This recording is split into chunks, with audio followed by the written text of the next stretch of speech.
اللهم صل على سيدنا محمد يا رب صل وسلم دائما ابدا على حبيبي.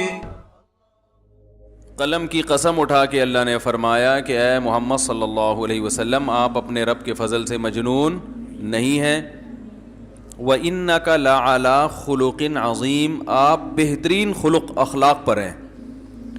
تو اخلاق کو ڈیفائن کر رہا تھا میں کہ اخلاق کی ڈیفینیشن کیا ہے. خلق کہتے ہیں وہ نیچر جس پہ انسان کو پیدا کیا گیا. وہ تو ہر ایک کی اچھی ہوتی ہے لیکن خود اپنی حرکتوں سے بھی انسان اپنی نیچر بناتا ہے. برائی کرتے چلے جائیں گے تو گھٹی میں برائی پڑ جائے گی, اچھائی کرتے چلے جائیں گے تو گھٹی میں اچھائی پڑ جائے گی. تو نبی صلی اللہ علیہ وسلم کے اخلاق سب سے اچھے تھے.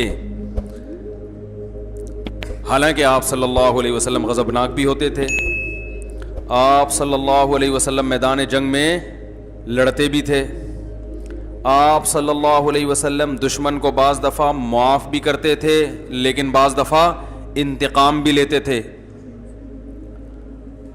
تو اس سے پتہ چلتا ہے, جو بار بار میں بات ریپیٹ کر کے سمجھا رہا ہوں, اخلاق صرف کسی سے مسکرا کے بات کرنا نہیں ہے. بعض دفعہ کسی کی گردن اڑانا بھی اخلاق ہوتا ہے, بشرطے کہ اس کی شریعت نے اجازت دی ہو. بعض دفعہ چور کے ہاتھ کاٹنا, یہ خود نہ گردنیں اڑانا شروع کر دیں, یہ گورنمنٹ کا کام ہے. چور کے ہاتھ کاٹنا بھی کیا ہوتا ہے؟ اخلاق. نبی صلی اللہ علیہ وسلم کے دور میں چوری ہوئی, آپ نے ہاتھ کاٹنے کا حکم دیا. تو زید ابن حارثہ رضی اللہ عنہ نبی کے منہ بولے بیٹے تھے اور بہت ہی چہیتے تھے. آپ نے ان کو بیٹا بنایا ہوا تھا. آج کل تو لوگ چاہتے ہیں نا اپنی اولاد دو سے زیادہ نہ ہو, تو پہلے زمانے میں اپنی بھی ہو رہی ہے, دوسروں کی اولاد کو بھی اپنا بنا لیا جاتا تھا. تو یہ فیملی پلاننگ کی نحوست ہے کہ لوگوں نے انسانوں کو بوجھ سمجھنا شروع کر دیا ہے کہ انسان جو ہے وہ بوجھ ہوتے ہیں, وہ آپ کا خرچہ کراتے ہیں. تو زید ابن حارثہ کو نبی نے کیا بنایا؟ حالانکہ اجمی تھے, غلام تھے, تو ان کو اپنا بیٹا بنا لیا. وہ بے پناہ محبت نبی ان سے کیا کرتے تھے. حالانکہ بھائی عرب تو ویسے بھی اجمیوں سے محبت اکثر آج بھی نہیں کرتے, تو پہلے کیا حال ہوتا ہوگا.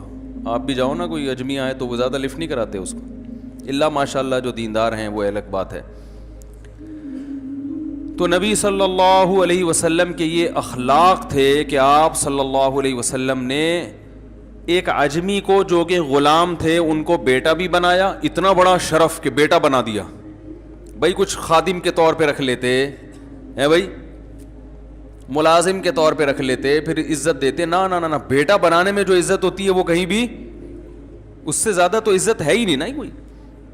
بیٹا بنایا اور ایسا اتنی محبت دی ان کو, اتنی محبت دی کہ جو ان کے والدین کو جب پتہ چلا نا کہ ہمارا بیٹا یہاں پایا جاتا ہے تو وہ لینے کے لیے آئے. پہلے زمانے میں ایسا ہوتا تھا کہ کوئی ان نون پرسن آپ کے علاقے میں آ گیا نا, کوئی پاسپورٹ ویزا تو ہے نہیں, تو غلام بنا لیا جاتا تھا. آج کل حکومت قتل کر دیتی ہے, جیل میں ڈالتی ہے. آپ اللیگل کسی ملک چلے جائیں تو حکومت کو رائٹ ہوتا ہے بھائی وہ جان سے بھی مار سکتے ہیں. تو پہلے زمانے میں جان سے مارنے کے بجائے کیا کرتے تھے؟ غلام بنا لو اس کو. تو اب جب والدین ان کے آئے ان کو لینے کے لیے, ان کے رشتہ دار آئے کہ ہمیں, ان کا خیال تھا رشتہ داروں کا جب زید ابن حارثہ کو پتہ چلے گا کہ اوریجنل والدین آ گئے ہیں تو وہ تو خوشی سے پاگل ہو جائیں گے, تو ہم ان کی منہ مانگی قیمت دے کے ان کو چھڑا کے لے آئیں گے. تو وہ حیران ہو گئے کہ جب انہوں نے زید ابن حارثہ سے پوچھا تو انہوں نے کہا میں تمہارے ساتھ جانے کے لیے تیار نہیں ہوں. یہ ہیں انک لعلی خلق عظیم, بہترین اخلاق, کہ وہ نبی کے پاس رہ کر ان کو نبی سے اتنی محبت ہو گئی کہ میں یہیں رہوں گا, میں واپس جانے کے لیے تیار نہیں ہوں. ایک طرف اخلاق کا یہ عالم ہے. اب رسول اللہ صلی اللہ علیہ وسلم کے دور میں چوری ہوئی تو لوگوں نے کہا بھائی سفارش کرو, یہ تو بڑے خاندان کا آدمی ہے, یہ عورت تھی کہ اس کا ہاتھ کٹ گیا تو مسئلہ ہو جائے گا, تو اب نبی سے سفارش کرے گا کون؟ کسی نے کہا بھائی حب رسول اللہ, نبی کے سب سے چہیتے تو زید ابن حارثہ ہیں, ان سے کہہ دو, وہ کر دیں گے تو نبی مان جائیں گے. جیسے لاڈلا ہوتا ہے نا بچہ کوئی, بھائی لاڈلے کی بات کون رد کرتا ہے. زید ابن حارثہ نے شکایت کی کہ یا رسول اللہ, لوگ کہہ رہے ہیں آپ تھوڑی رعایت کر لیں, ان کا ہاتھ نہ کاٹیں. آپ صلی اللہ علیہ وسلم غضبناک ہوئے, فرمایا اللہ کی قسم اگر فاطمہ بنت محمد بھی چوری کرتی صلی اللہ علیہ وسلم لسرقتها, تو میں اس کا ہاتھ بھی کاٹ ڈالتا.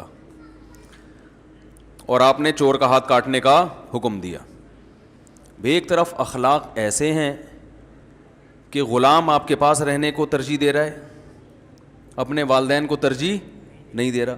دوسری طرف اخلاق ایسے ہیں کہ چور کا ہاتھ, بولو بھائی, اب کوئی انگریز یہاں وحشیانہ منظر دیکھ لے کہ ہاتھ کاٹا جا رہا ہے, وہ کہے گا یار یہ کیسا اسلام ہے بھائی, یہ کیسے نبی ہیں, یہ تو دہشت گرد ہیں معاذ اللہ, یہ تو دہشت گردی کی تعلیم ہے, ہاتھ کاٹا جا رہا ہے بھائی, کوڑے لگا دو, تھپڑ لگا دو, تبلیغ میں بھیج دو 4 مہینے کے لیے, چلہ لگا دو, سیروزہ لگا دو, سمجھا دو. محبت سے بھی تو سمجھایا جا سکتا ہے. لوگ کہتے ہیں نا بھائی, لوگ ایسے موقع پہ کیا کہتے ہیں, بھائی اصل چیز تو رسپیکٹ ہے, ڈائلاگ ہے.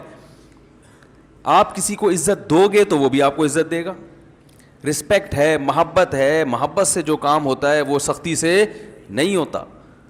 بھائی یہ اصول کلی نہیں ہے. عزت دو گے تو عزت ملے گی, لیکن بشرطے کے سامنے والا بھی عزت کا مطلب جانتا ہو, ورنہ عزت دو گے تو وہ ذلیل کرنے پہ آ جائے گا. بعض لوگ ہیں وہ دبا کے رکھو گے نا تمیز سے چلتے ہیں وہ, سمجھے. آپ کہہ رہے ہو یار ان کو ہمارے گھر کی باتیں کہاں سے پتہ چلتی ہیں, کہہ رہے ہو یار یہ پتہ نہیں مولوی صاحب ایسی باتیں کرتے ہیں بالکل صحیح صحیح, کہاں سے کر رہے ہیں بات. بعض لوگ ایسے ہوتے ہیں ان کو جتنا دبا کے رکھو گے نا اتنا تمیز سے چلیں گے وہ. بعض ملازم ایسے ہوتے ہیں ان کو عزت دی آپ کو بیچ کے کھا جائیں گے وہ, حقیقت ہے. وہ کہیں گے ہمارے سیٹ صاحب میں بتا کتنے کا لے گا یہ. تو یہ چل رہا ہے, مارکیٹ میں چل رہا ہے. تو عزت دو عزت لو یقیناً صحیح ہے, لیکن یہ عزت بھی قابل عزت لوگوں کو کے لیے, یہ مقولہ بھی کس کے لیے ہے, جو قابل عزت ہوتے ہیں, جن کی گھٹی میں ذلت ہے, جو بائی نیچر برے ہوتے ہیں, ان کو عزت دینے سے عزت نہیں ملتی. تو رسول اللہ صلی اللہ علیہ وسلم کے ایک طرف اخلاق کہ زید ابن حارثہ جانے کے لیے تیار نہیں ہے, دوسری طرف چور کا ہاتھ تو بہرحال کاٹنا ہے. آپ کہہ سکتے ہیں بھائی یہ تو اس لیے کاٹ رہے تھے کہ اللہ کا حکم ہے, مجبور تھے, تو اللہ کے حکم کے سامنے تو کوئی کچھ نہیں کر سکتا. واقعی ایسا ہی ہے کہ اصل میں اللہ کا حکم تھا چور کا ہاتھ کاٹو, قرآن کی آیتیں ہیں. لیکن سوال یہ پیدا ہوتا ہے تو پھر کیا اللہ نے بد اخلاقی کا حکم دیا, اللہ نے دہشت گردی کا حکم دیا کہ چور کا ہاتھ کاٹو؟ اللہ ظالم ہے بھائی. نبی کے اخلاق بہت اچھے, مگر نبی کی صفات اللہ سے آگے تو نہیں ہے نا, نبی کی رحمت اللہ سے زیادہ تو نہیں ہے نا بھائی. اللہ تو سب سے زیادہ رحیم ہے. تو یہ کیا بات ہے کہ اللہ کو ترس کیوں نہیں آ رہا چور پہ کہ اس کا ہاتھ مت کاٹو؟ میں یہ اتنی ڈیٹیل میں اس لیے جا رہا ہوں کہ ہمارے ہاں بیلنس نہیں ہے. اخلاقیات کی بات ہوتی ہے تو اخلاق اخلاق اخلاق اخلاق اتنا ہو کہ وہ, اور جو بد اخلاق ہیں وہ اس طرف لڑک جاتے ہیں. اسلام کی خوبی یہ ہے کہ اس نے ہر چیز میں بیلنس رکھا ہے. نہ اتنے میٹھے بنو کہ لوگ نگل جائیں, نہ اتنے کڑوے بنو کہ لوگ تھوکنا شروع کر دیں. بیلنس, تمیز سے چلو, تمیز سے, ہوشیاری کے ساتھ, صحیح ہے نا, تمیز سے چلو. جرائم کو ایک حد تک برداشت کیا جائے گا, اس کے بعد مجرم کی معافی نہیں ہے, کیونکہ مجرم کو معاف کر دینا در حقیقت عام لوگوں کے ساتھ زیادتی ہے. پھر دیکھو بدعتی کی تعظیم سے منع کیا گیا ہے. بدعتی کی وجہ اس کی یہ کہ ایک کافر اور فاسق کی آپ تعظیم کرتے ہو, لوگوں پہ برا اثر نہیں پڑتا, لوگوں کو پتہ یہ تو کافر ہے, یہ ہدایت پہ تھوڑی ہے بھائی. لوگ اس کو تھوڑی اس سے متاثر ہوتے ہیں, سب کو پتہ ہے یہ کافر ہے, ہم اس کے دین کو فالو نہیں کرتے. بدعتی میں مسئلہ یہ ہوتا ہے کہ وہ لیبل اسلام کا لگاتا ہے, جب اس کو عزت ملے گی تو لوگ اس کو قابل عزت سمجھ کے اس کو فالو کرنا شروع کر دیتے ہیں, اس کو فالو کرنا شروع کر دیتے ہیں. اس سے نقصان کس کا ہے؟ اسلام کا. نقصان اسلام کا ہوتا ہے اس سے. بعض دفعہ شخصی فائدہ دیکھا جا رہا ہوتا ہے ایک شخص کا فائدہ دیکھا جا رہا ہوتا ہے, لیکن اس کی وجہ سے جو امت کو نقصان ہو رہا ہے وہ ہماری نظر میں نہیں ہوتا. تو بیلنس نہیں ہے. تو آپ صلی اللہ علیہ وسلم نے حکم دیا چور کا ہاتھ کاٹا جائے گا. کیسی سخت سزا ہے. گورے اس پہ کہتے ہیں یار کوڑے لگا دیتے, جیل میں ڈال دیتے, ہاتھ کاٹنا ہے ساری زندگی کے لیے معذور. 10,000 روپے چوری کیے, 50,000 روپے چوری کیے, تو ہاتھ کی قیمت تو 50,000 سے زیادہ ہے نا. کیا خیال ہے بھائی جان؟ تو ہاتھ کاٹنے کا کوئی تک بنتا ہے؟ اللہ نے کہا نہیں کاٹو. حالانکہ اللہ کہتا ہے جب بھی کوئی کام کرو تو شروع کس سے کرو؟ بسم اللہ الرحمن الرحیم. شروع اللہ کے نام سے جو بڑا مہربان نہایت رحم کرنے والا ہے. سوال پیدا ہوتا ہے اللہ تو بار بار کہہ رہا ہے میں رحمان ہوں, میں رحیم ہوں, اور ہر کام سے پہلے چور کا ہاتھ کاٹنے سے پہلے بھی بسم اللہ الرحمن الرحیم ہے نا. شروع اللہ کے نام سے جو بڑا مہربان اور نہایت رحم کرنے والے. تو چور کہہ گئے اللہ اتنا مہربان ہے تو میرا ہاتھ کیوں کاٹ رہا ہے؟ میں نے تو 20,000 کی چوری کی ہے, ہاتھ تو کروڑوں روپے کا ہے. میں سمجھا پا رہا ہوں اپنی بات؟ سوال سمجھ میں آ رہا ہے کہ نہیں آ رہا؟ آج میرا یہ تیسرا بیان چل رہا ہے, ابھی صبح سے بولے جا رہا ہوں. پہلے جامع میں بیان تھا 1-1.5 گھنٹے کا, پھر وہاں سے نکلے تو پھر ایک مسجد میں بیان تھا وہ بھی 1.5-1.25-2 گھنٹے کا ہو گیا. تو بول کے پھر مغرب کے بعد ہی بول ہی رہا ہوں, ملاقاتوں کے لیے لوگ آئے. پھر عصر کے بعد ایک صاحب آئے بغیر اطلاع کے, ان کو ڈانٹنے میں کافی توانائی خرچ ہوئی ہے میری. بغیر اطلاع کے آ گئے دروازہ بجانے, اللہ تعالیٰ ان کو جزائے خیر دے. بہرحال بڑے نیک آدمی تھے, لیکن مجھے غصہ آ گیا. میں نے کہا کیا مزاق ہے یار, میں انسان نہیں ہوں, میں گدھا ہوں کیا؟ ایسے میں نے ان سے بات کرنا شروع کر دی کہ یار میں انسان نہیں ہوں, آپ بلا وجہ گھر میں. تو وہ پھر بیچارے داڑھی والے, پھر میں نے ایکسکیوز کیا, ان سے سوری کیا. اب اخلاق کا تقاضا تو یہ تھا کہ میں کہتا آپ بھی تشریف لے آئے ہیں بھائی. مجھے بڑی خوشی ہوئی کہ گھر میں تو میں ٹائم ہی نہیں دے پا رہا, اور نبی صلی اللہ علیہ وسلم کے پاس تو جو بھی آتا تھا آپ بیٹھ جایا کرتے تھے. کوئی بات نہیں, اگر میں مسجد میں آپ کو نہیں ملا تو گھر میں آ کے دروازہ بجا کے مجھے آپ نے کمبل سے باہر نکالا. میں بہرحال کیونکہ رسول اللہ صلی اللہ علیہ وسلم نے فرمایا کہ مسکرا کے بات کرنا صدقہ ہے, تو میں بھی آپ سے مسکرا کے بات کروں گا, دفع ہو جائیے یہاں سے. یہی ہوگا نا بھائی. اب اخلاق کا تقاضا ہے تھوڑا سختی کرو. عوام کنٹرول میں نہیں آ رہی ہے تو سختی کے بغیر کنٹرول میں. ایک اصول بنا دیا کہ ٹائم لینے کا یہ طریقہ ہے, ملاقات کا یہ طریقہ ہے, یہ ٹائم ہے. میں نے ان کو اپنی ڈائری دکھائی, میں نے کہا اس میں آپ کہیں بھی نہیں ہو, اگر اس میں کہیں ہوتے پھر میں ٹائم نہ دیتا تو میری غلطی ہے. تو کہنے لگا میں تو اور ڈال دیں. میں نے کہا پھر ہاں یہ کہیں کہ اس میں ہمیں بھی, تو پھر میں نے ان کو کوئی ٹائم دے دیا. تو اب ہوتا یہ ہے کہ جس آدمی کا دنیا میں ملاقاتوں کے علاوہ کوئی بھی کام ہی نہ ہو, اس کے لیے تو یہ ٹھیک ہے, وہ جتنی ملاقاتیں کرے گا اتنا ثواب اس کو زیادہ ملے گا. بعض لوگ ہم پہ کہتے ہیں تبلیغ والے تو ہر ایک سے ملتے ہیں, آپ کیوں نہیں ملتے؟ او بھائی ان کا تو کام ہی یہی ہے ملیں. وہ تو جتنے زیادہ لوگوں سے ملیں گے اتنا فائدہ ہے ان کو. ان کا تو کام کیا کہ اپنی بات زیادہ سے زیادہ لوگوں تک پہنچانا. یہ تبلیغ کا ایک طریقہ ہے, ایک شعبہ ہے جو انہوں نے اختیار کیا. لیکن صرف یہی تو نہیں ہے نا, دین کی تبلیغ کے اور بھی تو بہت سارے طریقے ہیں. مسائل پہ تحقیق کرنا, حلال و حرام, یہ ریسرچ کرنا, یہ کس کا کام ہے؟ یہ تو علماء کا کام ہے. کتاب پڑھنے کا ٹائم ہی نہیں ملتا. اسی طرح بغیر کتاب جب انسان کچھ پڑھتا نہیں ہے نا تو آہستہ آہستہ اس کا علم کا لیول نیچے آنا شروع ہو جاتا ہے. عوام کے پاس بیٹھنے سے کبھی علم میں اضافہ نہیں ہوتا. جو لوگ سارا دن عوام سے ملاقاتیں کرتے ہیں تو ان کا علم کا لیول نیچے آتا ہے. علم آتا ہے علماء کے پاس بیٹھنے سے, عوام میں تو اس علم کو ڈیلیور کرنا ہے. تبھی جو علماء تدریس نہیں کرتے, کوئی کتاب نہیں پڑھاتے, وہ صرف عوام میں تقریریں کرتے ہیں, وہ کچھ دنوں میں بالکل ڈاؤن جانا شروع ہو جاتا ہے. ان کا جو معلومات کا لیول ہے نا وہ بالکل سطحی باتیں پہ آ جاتے ہیں وہ. تو بھائی اگر ہمیں کچھ پڑھنے کا بھی ٹائم دے دو, کچھ ریسرچ کا بھی ٹائم دے دو. پھر ہمارے گھر بھی ہیں ماشاءاللہ, بچے بھی ہیں, ان کا بھی ٹائم دے دو یار. کو تھوڑا سا تمیز سے ان کے ساتھ بھی کبھی بیٹھ جایا کریں. کھانے کا ٹائم دے دو, سونے کا ٹائم دے دو. ٹھیک. تو اب یہاں پر لوگ کہتے ہیں یار یہ کیسے غصے سے بات کرنے مل نہیں رہے. بھائی یہاں اخلاق کا تقاضا یہ ہے کہ آپ نے اپنے, یہ میں دیکھیں اپنی بات نہیں کر رہا, آپ کو بھی ایک اصول بیان کر رہا ہوں میں. یہ ہر ایک کے لیے اصول ہے کہ صبح سے شام زندگی گزارنے کے لیے آپ کے پاس کرنے کے بہت سارے کام ہوتے ہیں. سارے کام نہیں کیے جا سکتے, ترجیح دینی پڑتی ہے کون سا امپورٹنٹ ہے اور کون سا امپورٹنٹ نہیں ہے. پھر امپورٹنٹ میں کون سا موسٹ امپورٹنٹ اور کون سا کم درجے کا امپورٹنٹ ہے. نہیں یاری بات. ٹائم مینجمنٹ میں جو پڑھایا جاتا ہے نا کہ 4 قسم کے کام ہوتے ہیں. ایک وہ جو اہم بھی ہے ارجنٹ بھی ہے, دوسرا وہ جو اہم ہے ارجنٹ نہیں ہے, تیسرا وہ جو ارجنٹ ہے اہم نہیں ہے, چوتھا وہ جو نہ ارجنٹ ہے نہ اہم ہے. بھائی بات آ رہی ہے سمجھ میں؟ بھائی 4 قسم کے, جب دن بھر جتنے کام کرتے ہیں وہ 4 حصوں میں ڈیوائڈ ہوتے ہیں, اہم اور ارجنٹ. اہم کا مطلب, اب اہم کی ڈیفینیشن بڑی مشکل ہے. اہم کام کون سا ہوتا ہے, یہ بڑی اہم. دیکھو آپ کسی سے پوچھو نا اہم کام کسی کہتے ہیں, بہت اہم بات ہے, آپ اس کو سمجھ میں آ جائے تو زندگی بن جائے گی انشاءاللہ. اہم کام کی ڈیفینیشن کیا ہے, آپ کسی سے پوچھیں اہم کسے کہتے ہیں, اس کو نہیں پتا ہوگا. وہ کہے گا جو بہت اہم ہو.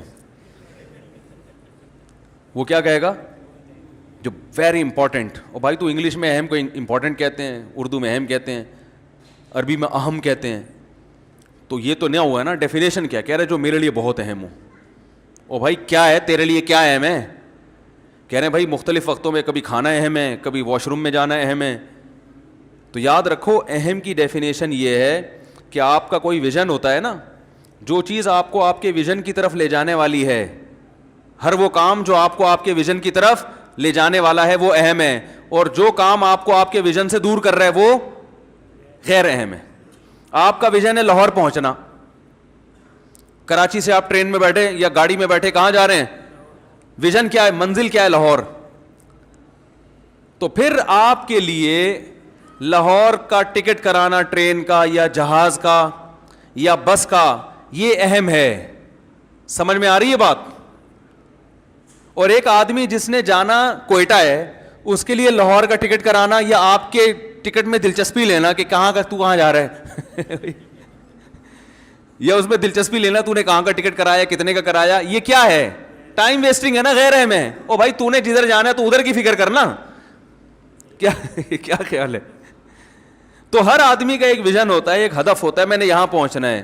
تو ہر وہ چیز جو اس کو ہدف تک پہنچانے والی ہوگی وہ کیا کہلائے گی, اہم کہلائے گی. جو اس کے ہدف سے روکنے والی ہوگی وہ غیر اہم, یا یہ ہدف تک نہ پہنچائے, روکنے والی بھی نہ ہو, وہ سب غیر اہم ہے. اور ارجنٹ کا مطلب یہ ہوتا ہے کہ بھائی ابھی نہیں ہوا تو بعد میں نہیں ہوگا, ابھی نہیں ہوا تو بعد میں, یہ میں دیسی سٹائل میں سمجھا رہا ہوں, ابھی نہیں ہوا تو بعد میں نہیں ہو سکتا. ہم یہ کہتے ہیں کہ جو کام ابھی نہیں ہوا بعد میں نہیں ہو سکتا, لہذا کر لو ابھی. تو بھائی اگر بعد میں نہیں ہوا تو کیا ہو جائے گا, یہ دیکھو کہ اہم بھی ہے یا نہیں ہے. سمجھ آ رہی ہے بات؟ بھائی جو کام ابھی نہیں ہوا, جیسے گٹکے کی دکان بند ہو جائے گی, ابھی نہیں ملا تو بند ہونے دو. یہ آپ کے لیے ارجنٹ تو ہے لیکن امپورٹنٹ, بولو لا بھائی, نہیں ہے. تو ہم ارجنسی کو دیکھ رہے ہوتے ہیں کہ یار ابھی نہیں ہوا تو بعد میں نہیں ہوگا تو بس کر لو. بھائی ابھی نہیں ہوا تو بعد میں نہیں ہوگا یہ نہ دیکھو, یہ دیکھو یہ کرنے کا کام ہے بھی کہ نہیں, امپورٹنٹ بھی ہے یا نہیں ہے. پھر امپورٹنٹ میں یہ دیکھو کہ جو ارجنٹ ہے ان کو پہلے نمٹاؤ, جو ارجنٹ نہیں ہے ان کو بعد میں نمٹا دو, اور جو ارجنٹ بھی نہیں ہے امپورٹنٹ بھی نہیں ہے ان کو ایک طرف رکھو. تو اب اس اصول پر پھر جو امپورٹنٹ ہے اس میں موسٹ امپورٹنٹ کون سا ہے. تو دیکھو ہمارا بھی ایک ہدف ہے, ایک ویژن ہے, ایک ہدف ہم نے بنایا ہے, بھائی یہ بھی پڑھنا ہے, یہ پڑھانا ہے, یہ اسٹوڈیو کے لیے یہ مسائل ریکارڈ کروانے ہیں. اختلافی مسائل میں نے کہا تھا ریکارڈ کرواؤں گا, ان کے مجھے ٹائم ہی نہیں مل رہا. بہت سارے اختلافی مسائل ہیں جن میں بڑا امت میں فرقواریت پھیلائی گئی ہے. میں نے کہا ایک ایک حدیث کو سامنے رکھ کر پورا حوالہ, کتاب لے کے بیٹھو, دروازہ بجا رہا ہے کوئی, جی وہ مسئلہ یہ ہے کہ جی وہ میں آپ سے بہت ضروری کام سے ملنے آیا ہوں. بھائی جان میں نہیں مل سکتا. نہیں آپ نے تو ملنا ہے. بھائی دیکھیں اب مسئلہ یہ ہوتا ہے, دوسرے علماء جتنے ہیں ان کا تو لوگوں کو پتہ ہی نہیں ہوتا وہ ہیں کہاں. میں تو رہتا ہوں بھائی یہاں پہ, تو سب کو پتہ ہے یہ ان کا گھر ہے, یہ والا ہے, پتہ نہیں, یہ تھوڑے سے کنفیوز ہوتے ہیں کہ یہ والا ہے کہ وہ والا ہے. تو وہ کنفیوژن 2-3 دن کی تحقیق میں دور ہو جاتی ہے نا ان کی. تو پھر وہ دروازہ بجا کے وہ پھر پکڑائی میں آ جاتے ہیں ہم لوگ. تو اب اصول یہ ہے کہ دیکھو اپنا بھی یہ اصول بنائیں. دیکھو میں نے ابھی سعید انور کو فون کیا ایک شادی میں دعوت کے لیے, پرسوں کی بات ہے. ہمارے ایک دوست ہیں, ان کے بیٹے کا ولیمہ ہے. تو میں نے سعید انور کو فون کیا, میں نے کہا وہ سفارش کر رہے ہیں میرے ذریعے سے آپ ان کی دعوت میں آ جائیں. انہوں نے کہا میں 9 بجے کے بعد سو جاتا ہوں, زمین آسمان ادھر سے میں نہیں جاتا. الا یہ کہ کوئی قریبی رشتہ دار ہو جس کی رشتہ داری ٹوٹنے کا خطرہ ہو. تو مجھے غصہ آنا چاہیے تھا. کیا خیال ہے؟ مجھے آنا چاہیے یار میں مفتی طارق مسعود آپ کو بول رہا ہوں آپ ولیمے میں آؤ یار, اور آپ بول رہے ہو میں سو جاتا ہوں. میں نے نا ایسے ویلڈن 3-4 انگوٹھے بھیج دیے. میں نے کہا یہ ہٹو بچوں آدمی ہے. زندہ آباد ایسا ہی ہونا چاہیے انسان کو, ورنہ دنیا میں کسی کام کا جو بھی جہاں اٹھا کے جا رہا ہے 3 بجے لے جا رہا ہے پراٹھے کھلانے کے لیے, 3 بجے نکل لیے, اس کے ساتھ 4 بجے لے جا رہا ہے کہ جی دوستی یاری میں تو چاروں دوستوں کو خوش کرتے رہو, ایک دھماکے کے ساتھ پھٹ کے ہلاک ہو جاؤ کچھ دنوں کے بعد. یہی ہوگا نا. اب جو 12 بجے ولیمہ کھائے گا اور کھا بھی کیا رہا ہے, نان قورمے کے ساتھ, گھی پورا جمنے والا نسوں میں. اس وقت تو دال چاول بھی کھاؤ گے تو ہضم نہیں ہوگا 12 بجے, اور آپ نان جو ہے نا میدے کا بنا ہوا نان وہ قورمے میں, یا بریانی گھی والی وہ پھر بیف کی اور اس میں چربی اور اس میں یہ ساری چیزیں 12 بجے کھا کے گھر آتے ہی سو جاؤ گے, تو وہ جو دوست ہے وہ تو خوش ہو جائے گا ماشاءاللہ ولیمے میں انہوں نے شرکت کی, جی السلام علیکم. تھوڑے دنوں میں جب ایمبولینس جو ہے نا وہ ٹینی نانا کرتے ہوئے آپ کو لے کے جا رہی ہوگی نا, تو وہ دوست کچھ بھی نہیں کرے گا آپ کے لیے. وہ یہ بھی نہیں کہے گا یار یہ میری دعوت کھانے سے اس کا یہ حشر ہوا ہے. صحیح ہے نا. تو میں نے کہا آدمی ایسا ہی ہونا چاہیے بھائی. ایک اصول بنا دیا 9 بجے کے بعد ہم کہیں نہیں جاتے. انہوں نے کہا میں نہیں جاتا 9 بجے کے بعد, الا یہ کہ رشتہ داری تو پھر ایک الگ چیز ہے. کوئی قریبی بہت ہی رشتہ ہو جو رشتہ داری ٹوٹنے کا خطرہ ہو پھر ایک الگ بات ہے, نہیں جاتے. تو میں ناراض نہیں ہوا, میں نے کہا ایسا ہی ہونا چاہیے بھائی. ایسے ہی بندے مارکیٹ سے کیا ہیں, شارٹ ہیں. اگر سب یہ کرنا شروع ہو جائیں تو لوگ اپنے ولیمے کی سیٹنگ چینج کر دیں گے. بھائی 9 بجے 8 بجے کھانا ہوگا, صحیح ہے نا, کیونکہ کوئی آتا ہی نہیں 9 کے بعد, یا دوپہر کو. انہوں نے کہا اگر کوئی میرا بہت ہی چہیتا ہے نا جو چاہتا ہے کہ سعید انور نے لازمی آنا ہے, تو پھر وہ دوپہر کو ولیمہ کرتا ہے میرے لیے کہ یار سعید انور کو لازمی بلانا ہے, ہم ولیمہ کب کریں گے, دوپہر کو کریں گے. میں نے کہا یار یہ ہٹو بچوں ہو گیا استاد. لیکن مصیبت ہمارے ساتھ یہی ہے کہ ہم اخلاق کے مارے ہوئے ہیں نا.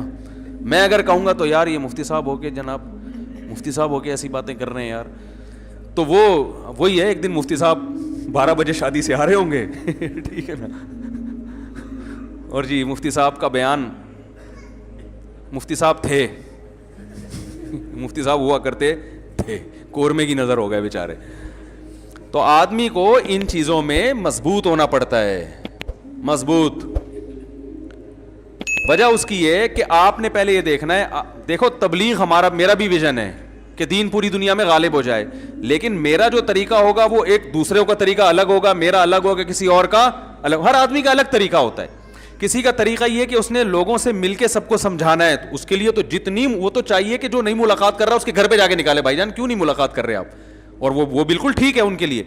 لیکن جس کا کام علمی بھی ہو, اس نے ریسرچ بھی کرنی ہو, تحقیق بھی کرنی ہو, اس کے بیانات کا سیٹ اپ بھی ہو, بچے بھی پالنے ہو, گھر بھی چلانا ہو, اور لوفری بھی کرنی ہو, جائز لوفری جو ہے نا, اس کو مضبوط ہونا پڑے گا, اس کو غصہ بھی کرنا پڑے گا. بھائی جان جو ٹائم بتا دیا آؤ, نہیں تو پتلی گلی سے نکل جاؤ. اب آپ جا کے میرے خلاف کلپ بناؤ, یہ بد اخلاق ہے, وہ کلپ میں افورڈ کر لوں گا, لیکن میں لوگوں کی لائن اپنے گھر کے باہر برداشت نہیں کر پاتا. میں تو ایک دفعہ کئی سال پہلے بیمار ہو گیا تھا, اور اپنی حماقت سے بیمار ہوا تھا. تو کئی سالوں کے بعد نا, میرا خیال ہے 25-30 سال کے بعد مجھے کوئی بخار ہوا ہوگا. اللہ نے الحمدللہ مجھے اس سے بچپن میں ڈاکٹر اچھا مل گیا تھا, وہ اینٹی بایوٹک نہیں کھلاتے تھے, تو ریزسٹنٹ پاور بڑھ گئی تھی نا, بخار نہیں ہوتا تھا, بڑی بڑی بیماریاں آتی ہیں لوگوں, مجھے نہیں الحمدللہ ہوتا. تو وہ ہو گیا, تو میں بیمار پڑ گیا. میں نے لوگوں سے بتایا, کسی کو بتانا نہیں کہ میری طبیعت خراب ہے, کیونکہ پھر جو لوگ محبت میں آتے ہیں نا عیادت کے لیے, بیٹھے رہیں گے, ابے جاؤ نہ جا کے کام کرو یار اپنا, بھائی جاؤ یار, کیوں دروازے بجا بجا کے خیریت پوچھ رہے ہو. جو بہت ہی قریبی, جس سے انسان بے تکلف ہوتا ہے, خوب اچھی گپ شپ ہو, ابے تبے سے بات کرتا ہے, وہ تو ٹھیک ہے, آئے بیٹھے گپ شپ لگائے. ہر آدمی ادھر سے بھی فون, ادھر سے بھی فون, ادھر سے بھی فون. حتیٰ کہ اللہ تعالیٰ میری والدہ کی مغفرت فرمائے, 2 سال پہلے ان کا انتقال ہوا, میں نے کسی کو کانوں کان خبر بھی نہیں ہونے دی. بیمار تھی, 2 سال سے بیڈ پہ تھی, نہیں خبر ہونے دی. انتقال ہوا, اللہ ان کی مغفرت فرمائے. جو ہم ٹوٹی پھوٹی خدمت کر سکتے تھے کی, ہمیں افسوس ہوا, آنسو بہے ہمارے. ماں تو ماں ہوتی ہے, آپ کو پتہ ہے, اس کا تو کوئی آلٹرنیٹ. گھوڑا ایک پہاڑ گرا تھا غم کا, چپکے سے ان کو لے جا کے میں نے دفنایا. یہاں بھی منع کر دیا, اعلان نہیں کرنا بھائی, میں نہیں برداشت کر سکتا. جو تعزیت کرنے والوں کی لائنیں لگیں گی, اور وہ جو سارا دن بیٹھ کے تسلی کے جملے, وہ بھائی بڑا غم ہوا, اچھا آپ کو غم ہوا, بہت افسوس ہوا, بھائی کیا کروں, اب کیا کرنا ہے, اب بتاؤ. بھائی وہ ہوا تو وہ ہوا تو وہ تکلف میں ٹائم ویسٹنگ. بھائی میں نے کہا بعد میں جب ٹائم گزر جائے گا لوگوں سے کہہ دوں گا بھائی دعا کر لو ان کے لیے, وہ ٹائم گزر چکا ہوگا. تو اب پتہ نہیں میں نے صحیح کیا غلط کیا, یہ تو علماء ہی بتائیں گے. مجھے ایسا لگ رہا تھا میں نے صحیح کیا کہ بھائی میں نہیں برداشت کر سکتا لوگوں کا ہجوم اور لوگوں کی جو فون اور کالیں اور تعزیت کے پیغامات, اتنی بھرمار ہوتی ہے کہ کسی کام کا نہیں رہتا انسان. اسلام میں موت اور زندگی, موت کو زیادہ اہمیت دینے کی اجازت نہیں ہے. بھائی سب نے مرنا ہے, ہم نے بھی جانا ہے, اس نے بھی جانا ہے, فلاں نے بھی جانا ہے. گیا انتقال ہوا. عرب اس میں بڑے اچھے ہیں, وہ اتنا لمبا حساب کتاب نہیں کرتے, کہتے ہیں انا للہ و انا الیہ راجعون, خلاص مات علی الایمان, بس ختم. ایسے جو لوگ سعودی عرب رہے ہیں وہ جانتے ہیں, وہ زیادہ نہیں, وہ تمبو ومبو لگ رہے اور یہ آ رہے ہیں اور پھر وہ دعائے خیر تے بخیر لاغ لے تو خوشا خلب خار, پھر وہ آیا, پھر دوسرا آیا دعائے خیر. آپ تو کوئٹہ کے ہیں نا, کتنی لمبی دعائیں خیریں کی چلتی ہیں نا.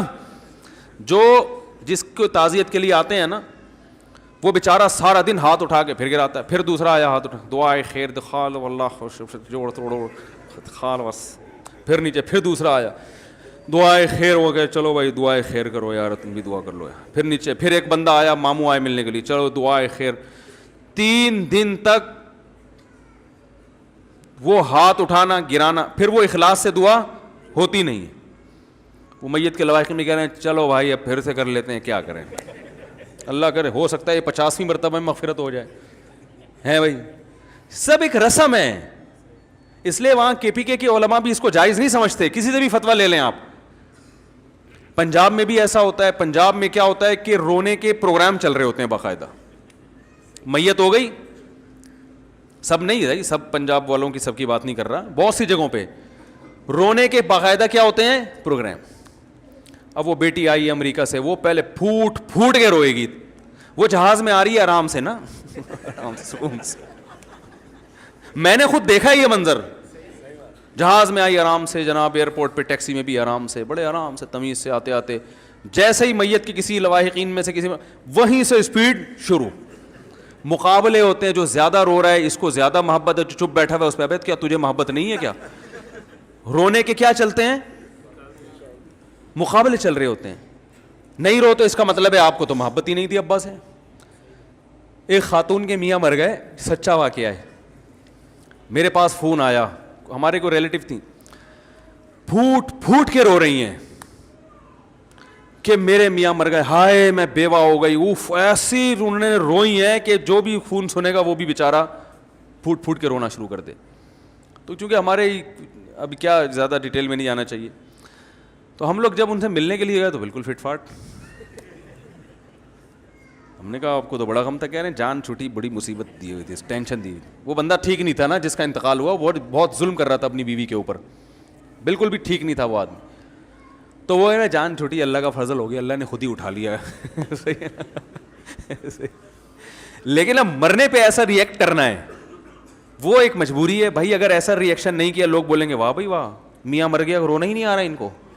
تو یہ ڈرامے چل رہے ہیں زیادہ تر. اسلام میں حکم یہ ہے کہ بھائی کوئی میت ہو گئی تو 3 جملے کہو اور پتلی گلی سے نکل لو.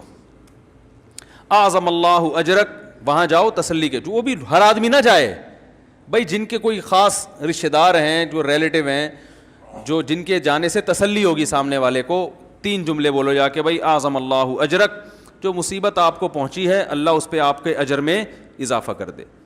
واحسن عزاءک, اس غم پہ اللہ آپ کو صبر کی توفیق دے. وغفر لمیتک, اور مرحوم کی مغفرت فرمائے.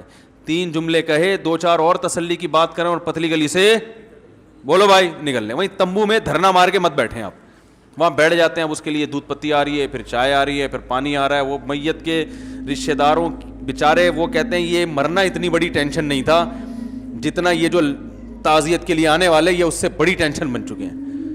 اور پھر بھی ہمارے ہاں تو اسلام کی برکت ہے, برداشت کی حد تک ٹینشن ہوتی ہے, ڈپریشن میں جاتا ہے, مرتا نہیں آدمی.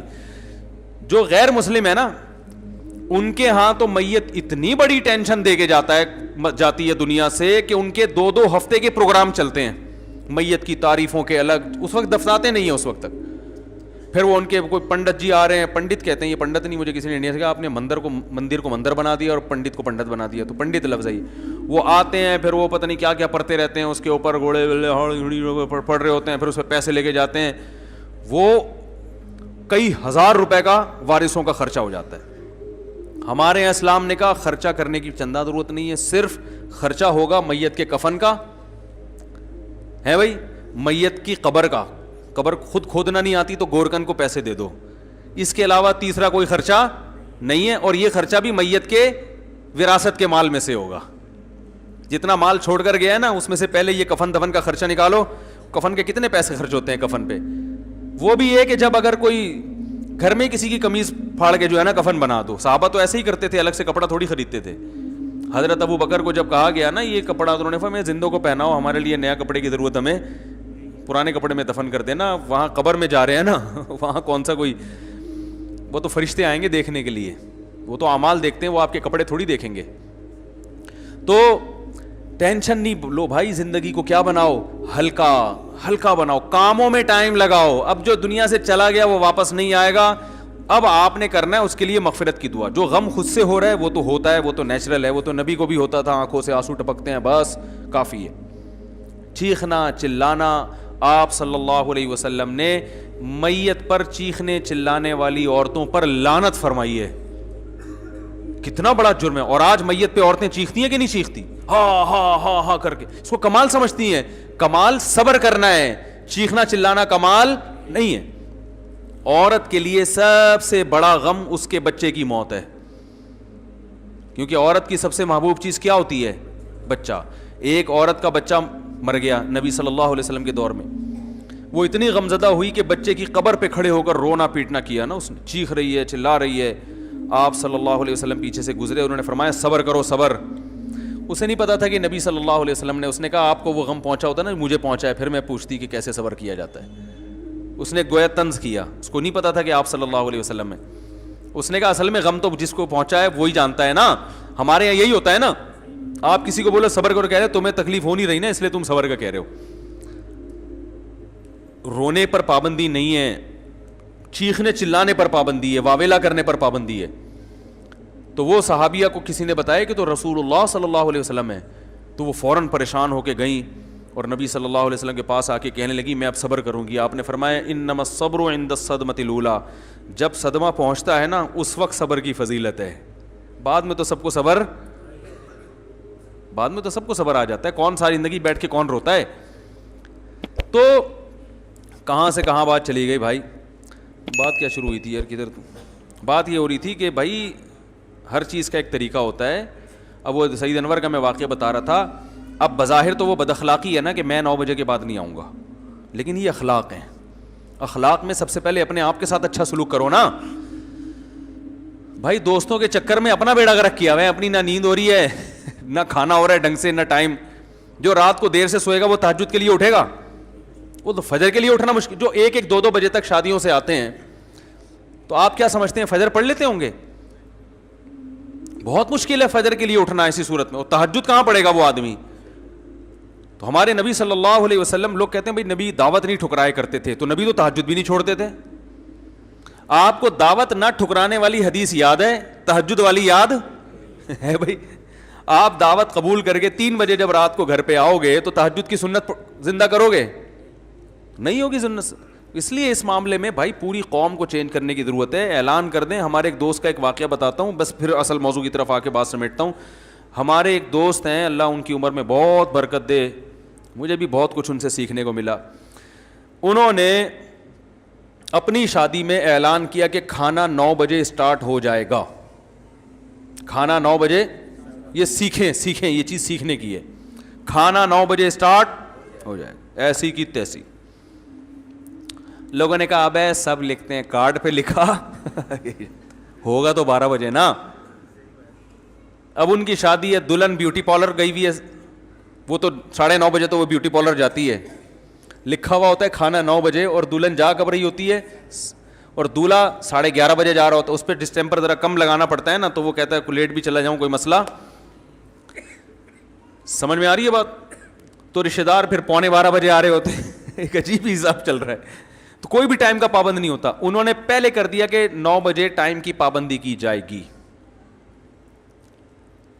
سب کو بتا دیا. تو اب کیا ہوا کہ 9 بجے یہ دولہا بن کے پہنچ گئے شادی ہال میں. ویٹر سے کہا کھانا لگا دو. وہ کہہ رہا کوئی بندہ ہی نہیں ہے تو کہاں سے لگا دوں کھانا. انہوں نے کہا بھائی ہم ٹائم کے پابند ہیں, جس نے آنا ہے نہیں آنا نہیں آئے, کھانا لگ جائے گا, ہم کھا کے چلے جائیں گے. دلہن بھی مارکیٹ سے شارٹ ہے, کمال کی بات یہ ہے. دلہن کیا ہے, وہ بھی نہیں ہے. انہوں نے کہا بھائی ہماری ہیڈک نہیں ہے, ابھی سے عادت, دلہن کو بھی تو عادت ڈالو نا ٹائم کی پابندی کی. بھائی 9 بجے کھانا اسٹارٹ ہو جائے گا.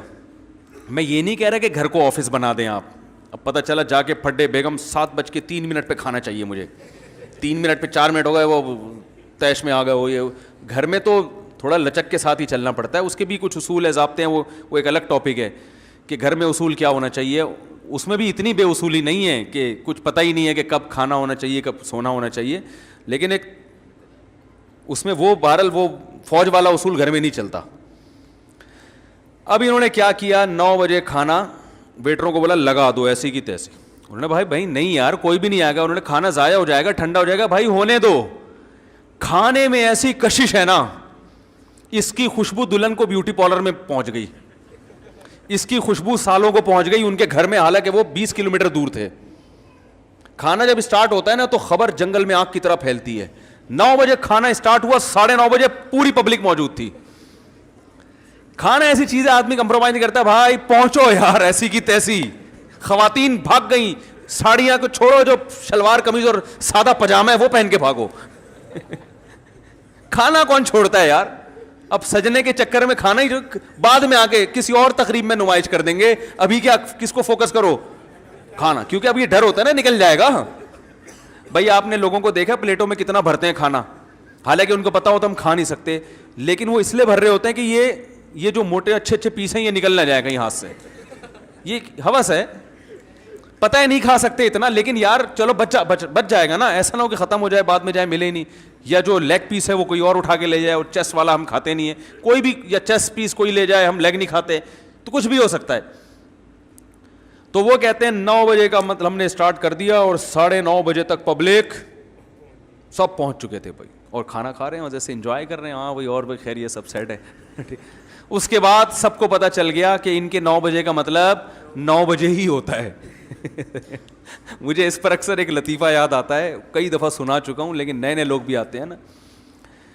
ایک آدمی نے کسی کو دعوت دی, یار کبھی ہمارے غریب خانے میں بھی دال روٹی کھا لیا کرو. تو اکثر لوگ کیسے کہتے ہیں نا ہماری بھی دال, مطلب تو یہ ہوتا ہے جب گھر میں آؤ گے تو اچھا کھلائیں گے نا بھائی, قورمہ کھلائیں گے, بریانی کھلائیں گے, کوئی اچھی چیز کھلائیں گے. لیکن تواضع میں لوگ کہتے ہیں غریب خانے میں دال, کبھی ہماری بھی دال روٹی کھا لیا کرو یار. تو اس چکر میں چلا گیا, یار بھائی دال روٹی کہہ رہا ہے لیکن کھلائے گا تو قورمہ بریانی. چلا گیا وہاں جا کے دیکھا دال روٹی رکھی ہوئی ہے. تو اتنے میں نا کتا زیادہ بھونک رہا تھا, تو جو میزبان نے کتے سے کہا چپ ہو جا ورنہ تیری ٹانگیں توڑ دوں گا. تو یہ کتے سے کہتا ہے یہ ٹانگیں واقعی توڑے گا تیری. یہ جو بات کہتا ہے اس کا مطلب وہی ہوتا ہے. ہم جب کہتے ہیں ٹانگیں توڑ دے گا تو ایک دھمکی ہوتی ہے نا, ورنہ ٹانگیں کون توڑتا ہے کسی, کہہ رہے چپ ہو جا ورنہ یہ واقعی ٹانگیں توڑے گا. اس کے ہاں مجاز نہیں ہے, حقیقت ہے, سمجھ رہے ہو. تو ہمارے ہاں جب بھی کوئی لفظ بولا جاتا ہے اس کا حقیقی مطلب تو کبھی بھی لیا جاتا ہی نہیں ہے. سب کا 10 بجے ملاقات کا مطلب یہ ہے کہ 12 بجے ہے. میں ولیموں میں کیوں نہیں جا رہا بیان کرنے کے لیے, ایک بڑی وجہ یہ بھی ہے, کئی بار کا تجربہ ہے. میں نے ان سے کہا یار ایک ٹائم دو, اس ٹائم پہ میں بیان شروع کر دوں گا. انہوں نے کہا ٹھیک ہے 10 بجے. میں نے کہا مجھے پتا ہے 10 بجے کا کہہ رہے ہو, بیان 11 بجے ہوگا, تو 11 بجے ہی میں ڈائری میں نوٹ کر لیتا ہوں. سمجھ رہے ہیں نا. نہیں آپ 10:30 کا چلیں کر لیں, چلیں 11:15 کر لیں. میں نے کہا مجھے پتا ہے لوگ نہیں آئیں گے, آپ لوگوں کو جو مرضی کہیں, میں اپنی نوٹ جو کر رہا ہوں 11 بجے پہنچا ہوں, تو 11 بجے بھی لوگ نہیں ہیں. گھر بیٹھے میں یار صوفے پہ چڑھ کے اصول میں انتظار کر رہے ہیں. تو بیان آدھے گھنٹے کا ہوگا, ٹائم اس میں 1.5-2 گھنٹے کا صرف ہوگا. تو یہ بڑی قوم میں دیکھو, جاپان میں ہم ازبکستان میں تھے, ٹرین کا ٹائم تاشقند میں ٹرین کا ٹائم تھا 7:28, صبح 7:28. 30 بھی نہیں, 25 بھی نہیں, 7:15. ہمارے یہاں تو 6:45 اس طرح چل رہا ہوتا ہے نا, بلکہ 6:45 بھی نہیں, 6 بجے ٹرین کا ٹائم ہے صبح, تو 6 بجے میں ہم 8-10 گھنٹے احتیاطاً, وہ میں نے لطیفہ سنایا تھا نا جمعے کو, وہ 50-50 آیا کرتا تھا, تو اس میں ٹرینوں کے سسٹم دکھایا گیا نا, ڈرامہ آتا تھا پرانے زمانے میں مزاحیہ, تو ٹرینوں کی ناقص صورتحال اس میں دکھائی گئی کہ لاہور سے کچھ بچے ٹرین میں سوار ہوئے کراچی جانے کے لیے. پہلے تو ٹرینیں بہت لیٹ ہوتی تھی, تو بچوں نے پینٹیں پہنی ہوئی ہیں, ان کا انٹرویو لیا گیا, کہاں جا رہے ہو جی؟ اسکول کی چھٹیاں گزارنے, ہم کراچی جا رہے ہیں. بڑی خوشی ہوئی. جب وہ کراچی پہنچے ہیں نا, تو بچے بڑے ہو چکے تھے, ان کی پینٹیں چڈیاں بن چکی تھیں, بوڑھے جوان بوڑھے ہو چکے تھے, یعنی کافی زندگی ان کی ٹرین میں گزر گئی کراچی پہنچتے پہنچتے, وہ بالکل صحیح نقشہ کھینچا. اور پھر اس میں دکھایا کہ ایک بوڑھا ہے, جو جوان ہے نا بوڑھا ہو گیا تھا, وہ انتظار میں کہ کراچی کب آئے گا, بوڑھا ہو گیا. لیکن بیچارے کو جب پتہ چلا کراچی آئے, تو اس نے کھڑکی سے ہاتھ باہر نکالا, کراچی آ گیا, ہاں جی, ایک اور مر گیا. یعنی اس کی زندگی پوری ہو چکی. یہ ٹائم کی پابندی کا حال ہے ہمارے یہاں. بیٹھ جاؤ تو چلتی نہیں ہے, چل رہی ہے تو پھر وہ پتہ نہیں کب کہاں رک جائے. ٹھیک ہے نا, کیوں رکی ہے بھائی, کیا کر, کیوں رکی ہے یہاں پہ, کوئی وجہ تو بتاؤ. تو انجن آ رہا ہے, انجن جا رہا ہے, فیصل آباد سے انجن آ رہا ہے, خالیوان سے انجن آ رہا ہے, پتہ ہی نہیں کیا ہو رہا ہے, کون آ رہا ہے, کون جا رہا ہے. بیٹھ گئے, اللہ توکل پہ پہنچ جاؤ گے آپ, کہ کسی بھی دن پہنچ سکتے ہو بس آپ. ٹھیک ہے نا. تو یہ تو ہم سب کا المیہ ہے, ٹائم کی پابندی نہ کرنا. اس میں انسان ہے, اونچ نیچ ہو جاتی ہے, لیکن ایک حد ہونی چاہیے نا. تو کہاں سے کہاں, تو میں یہ کہہ رہا تھا کہ اب وہ اخلاق سے کام لیتے, کہ 9 بجے ہے تو ایکچولی لوگوں کو بھاگنے میں ٹینشن ہوگی, 9 بجے میں اگر پبلک آئی تو کوئی کسی کو کھڈے میں نہ گر جائے, کوئی گٹر کے ڈھکن کہیں کھلا ہوا ہو وہ گر گیا. تو نبی نے تو اخلاق سکھائے ہیں, برداشت سکھائی ہے, تو ساری زندگی اخلاق اور برداشت میں ہی گزرتی. کوئی کام ان کا ٹائم پہ نہ ہوتا, اور آج ان سے بڑے بڑے کام لے رہے, ایک بھی کام نہ کرتے. وہ سوتے ہی رات کو 3 بجے آ کے, جب رات کو 3 بجے سو گئے تو پھر فجر کے لیے اٹھنا, مجھے فجر کے بعد پھر غریبی لگانی پڑے گی آپ کو, پھر 10 بجے اٹھو گے, پھر 10 بجے اٹھ کے تو آدھا دن تو ویسے ہی خراب ہو گیا. کام کا ٹائم تو صبح کا ہوتا ہے. میں نے اپنی زندگی میں دیکھا ہے کہ جس دن میں نے صبح 4 بجے اپنی ایکٹیویٹیز کا آغاز کیا نا, نیند بھی بہت تھوڑی, روزہ بھی رکھ لیا, اور دوپہر 1 بجے تک اتنے کام نمٹا لیے جو عام دنوں میں 1 ہفتے میں بھی نہیں ہوتے, اور اس کے بعد سارا دن فارغ. روزہ بھی, کیونکہ روزہ لگنا تو ظہر کے بعد شروع ہوتا ہے نا انسان کو, بھائی صبح تو ظہر تک تو آدمی ویسی غریبی میں نکال لیتا ہے. ہم کیا کرتے ہیں, غلطی روزہ رکھ کے سو جاتے ہیں. جب سو کے اٹھتا ہے نا انسان, تو پھر وہ سارا دن اس کا نحوست میں گزرے گا. ٹھیک ہے نا, وہ تب یہ چڑچڑاپن پیدا ہو گیا, اور وہ نہ پان کھا سکتا ہے, نہ گٹکا کھا سکتا ہے, نہ چائے پی سکتا ہے. تو عجیب سے وہ بے برکتی. رسول اللہ صلی اللہ علیہ وسلم نے فرمایا, بورک لامتی فی بکورہا, اللہ نے میری امت کی برکت صبح کے وقتوں میں رکھی ہے. صبح 2 گھنٹے کام اور شام کے 6 گھنٹے برابر ہیں. اور یہ غیر مسلم اب اس پر آ رہے ہیں. چائنیز صبح, میں تھائی لینڈ میں تھا, میں نے صبح 6 بجے دیکھا مارکیٹیں کھلی ہوئی ہیں, آلو پیاز ٹماٹر بک رہے ہیں. ہم نے کہا یار ہمارے یہاں 6 بجے صبح جاؤ مارکیٹ, لوگ پاگل سمجھ کے آپ کو جیل میں بند کر دیں گے, یار یہ کچھ ذہنی مریض آ گیا. 12 بجے تک بھی مارکیٹیں کھلی نہیں ہوتی. 12 بجے آپ صدر میں جاؤ, کوئی بھی نہیں بیٹھا ہی نہیں ہوگا کوئی. تو یہ نحوست, یہ بے برکتی کیوں ہے؟ ہم کمپرومائز میں لگے رہتے ہیں. یار وہ کیا کہے گا, یار وہ کیا کہے گا, یار یوں کیا ہوگا, فلانا کیا ہوگا, یار وہ کیا کہے گا, یار وہ ابھی 3 بجے اس نے بلایا ہے وہاں چلے جاؤ, 3:45 بجے اس کی دعوت ہے وہاں چلے جاؤ, آج اس نے حلوہ پوری لا کے رکھ دی ہے, اگرچہ مجھے ڈاکٹر نے منع کیا ہے کہ بھائی پھٹ جاؤ گے, مر جاؤ گے, دھماکے سے ہلاک ہو جاؤ گے, لیکن اگر میں نے حلوہ پوری نہیں کھائی تو کسی کا دل دکھانا اسلام میں بہت سخت گناہ ہے بھائی. اسلام کسی کا دل دکھانے کی, ہارٹ اٹیک سے مرنے کی اجازت دیتا ہے, برین ہیمریج سے فالج ہونے کی اجازت دیتا ہے, قومے میں لقوے میں جانے کی اجازت دے رہا ہے, مگر اسلام یہ کبھی نہیں کہتا کسی مسلمان کا دل دکھاؤ, لے آؤ 2 پوریاں اور لے آؤ بھائی. ایسا ہی ہو رہا ہے نا, میں غلط کہہ رہا ہوں؟ اخلاق او بھائی, یہ والے اخلاق نبی نے نہیں سکھائے ہیں. یہ کون سے اخلاق کی بات کر رہے ہو یار؟ یہ والے تھوڑی سکھائے نبی نے, اصول پہ تھوڑی سمجھوتا ہوتا ہے. اخلاق وہ ہیں کہ کسی کے بچے کو لے کے آپ نے پالا, محبت سے پالا, یہ اخلاق ہیں. بیوہ عورت سے شادی کی, ان کے یتیم بچوں کو محبت سے لے کے پالا, زوجہ کے ساتھ پہ ہاتھ نہیں اٹھایا کبھی, بیوی کی کڑوی کسیلی باتوں کو برداشت کر لیا, ٹھیک ہے نا, اور اپنے دوستوں کی برائیوں پہ پردہ ڈالا, ٹھیک ہے نا. آپ صلی اللہ علیہ وسلم اس بات کو ناپسند کرتے تھے میرے سامنے کسی کی برائی کی جائے, آپ چاہتے تھے میں سب سے میرا دل صاف رہے. یہ ہے اخلاق. ہم نے اخلاق کا مطلب یہ لیا کہ جو منہ میں جو ٹھونس رہا ہے کھا لو, جو جس ٹائم پہ بلا رہا ہے مل لو, جو جب ملاقات کے لیے آ رہا ہے بیٹھ جاؤ, چاہے دوسرے اہم کاموں کی ایسی کی تیسی ہو جائے. یہ جو لڑکے پڑھتے نہیں ہیں نا, ان کی ایک بڑی وجہ اخلاق بھی ہے. دوست احباب ہے, کبھی کوئی گٹر کے ڈھکن پہ لے کے بیٹھا ہوا ہے اس کو, کبھی کوئی اسنوکر کلب لے کے جا رہا ہے, وہ کہہ رہا ہے بھائی میں نے پڑھنا ہے, میرا MBBS میں میرے ابا نے اتنی مشکل سے میرا ایڈمیشن کروایا, مجھے پڑھنے دو. یار دوستی بھی کوئی چیز ہوتی ہے تو پھر لگا لو دوستی, بیٹھ جاؤ اس کے ساتھ. کبھی کہیں چلے گئے, کبھی کہیں چلے گئے, کبھی گٹر کے ڈھکن پہ بیٹھ گئے, اور کبھی جناب اسنوکر کلب چلے گئے. تو ڈاکٹر بنے گا. ہمارے محلے میں ایک ڈاکٹر تھے, چائلڈ اسپیشلسٹ. اب اتنی پرانی بات ہو گئی, ان کو نہیں پتہ چلے گا کہ میں ان کی بات کر رہا ہوں, کسی کو بھی پتہ نہیں چلے گا. وہ بچوں کا علاج کراتے تھے, ان کو علاج میں کوئی مزہ نہیں تھا. تو مجھے کسی نے ان کے بارے میں بتایا کہ یہ پڑھتے تو تھے ہی نہیں, تو یہ علاج کہاں سے کریں گے. کہہ رہے ہم نے دیکھا MBBS کے دوران, ہاؤس جاب کے دوران بھی یہ بیڈمنٹن کھیلا کرتے تھے پابندی سے. ان کو بیڈمنٹن کا شوق تھا تو یہ بیڈمنٹن کے ٹورنامنٹ میں زیادہ دلچسپی لیتے تھے اور کسی طرح امتحان گزارا چلا کے پاس کر دیتے. دوستی یاریاں بہت تھیں تو اس لیے دوستیوں یاریوں میں یہ بیڈمنٹن کو زیادہ فوکس کیا, لہذا اب ان کو آتا واتا کچھ بھی نہیں ہے. اور پھر بھی پڑھنے کا ذوق نہیں ہے کہ چلو اس وقت نہیں پڑھا تو اب پڑھ لو, تو کبھی کوئی ہاتھ میں ان کی کتاب نہیں دیکھی ہم نے, اس وقت بھی ان کے وہی شوق. تو یہ میں بھی لوفری کو جائز کہتا ہوں, مگر ایک حد تک نا لمیٹڈ ہونی چاہیے نا, یہ بھائی لمٹ ہونی چاہیے نا اس کی. یہ تھوڑی کہ چٹنی زیادہ ہے اور کھانا کم ہے, چٹنی تو کھانے کو ٹیسٹ کے لیے ہوتی ہے. تو اب کیا ہے کہ ہمارے حضرت جب ہم طالب علم تھے نا, ہم جب پڑھا کرتے تھے تو ہمارے شیخ حضرت مفتی رشید احمد صاحب رحمہ اللہ نے دوستیوں پہ پابندی لگائی ہوئی تھی ہم پہ. ہمارے اساتذہ نے بھی کسی سے دوستی لگانے کی اجازت بولو بھائی نہیں ہے. ہم کالج سے آئے تھے نئے, ہم نے کہا یار یہ تو نبی کے اخلاق نہیں ہے. اسلام تو کہتا ہے دوستی ہونی چاہیے, تعلقات ہونے چاہیے. یہ کہہ رہے ہیں کہ دوستی پر کیا ہے, بولو نا, پابندی. اور فرماتے تھے کہ نہ کسی سے دشمنی کرو نہ کسی سے دوستی.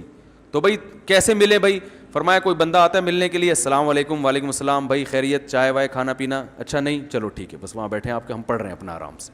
اس سے زیادہ فری ہونے کی کسی سے اجازت, وجہ اس کی بھائی آپ پڑھنے کے لیے آئے ہو. دوستیاں لگانے میں نقصان کیا ہے کہ جب دوستی ہوگی تو نبھانی بھی پڑے گی.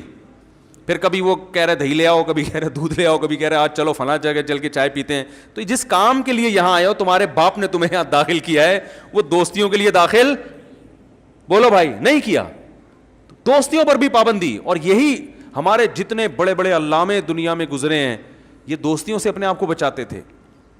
سمجھ میں آ رہی ہے بات. وہ دوست جو ٹائم ویسٹ کرے, ہاں بعض دوستیاں آپ کے کام میں معاون اور معاونت کا ذریعہ بنتی ہیں, مدد کا ذریعہ بنتی ہیں, وہ ترقی کا ذریعہ بنتی ہیں, وہ تو ٹھیک ہیں. لیکن آج کل ایسے دوست مارکیٹ میں زیادہ تر تو ٹائم ویسٹ کرنے والے ہوتے ہیں, آپ کو آپ کے ویژن تک پہنچنے نہیں دیں گے. وہ دوستی جو آپ کی ترقی کا ذریعہ بنے, اس کا ویژن بھی وہی ہو جو آپ کا ویژن ہے, وہ دوستی تو اچھی چیز ہے. اس کے علاوہ رشتہ داروں کے ساتھ تو انسان بنا کے رکھے. دوستوں کو زیادہ, معذرت آپ لوگ کے بھی ایک دو دوست بیٹھے ہوئے ہوں گے سب کے ایک دوسرے کے, تو زیادہ فری کرانے کی ضرورت نہیں. ہاں میں نے بتایا وہ دوستی جو دین میں معاونت بنے. اچھا اس میں ایک بات میں یہ بتا دوں, بعض لوگ ایسے ہوتے ہیں کہ وہ میرا بیان سن کے اچھے دوست کو بھی کاٹ دیں گے, دوست لیس ہو جائیں گے, تو پھر وہ اور کوئی ایکٹیویٹی ہے نہیں, تو پھر ان کا خطرہ ہوتا ہے کہ اچھی دوستی کاٹ کے بری دوستیوں میں نہ پڑ جائیں. تو some thing is better than nothing کے طور پر ہم کو کہتے ہیں کہ یار ایسا نہ ہو کہ چرس اور سٹے والوں کے ساتھ جا کے بیٹھنا شروع کر دو, تو تمہارا دوست اگر شراب نہیں پیتا, کوئی اتنی بری بات ہے, تو چلاتے رہو, ٹائم ہی ویسٹ کر رہا ہے نا.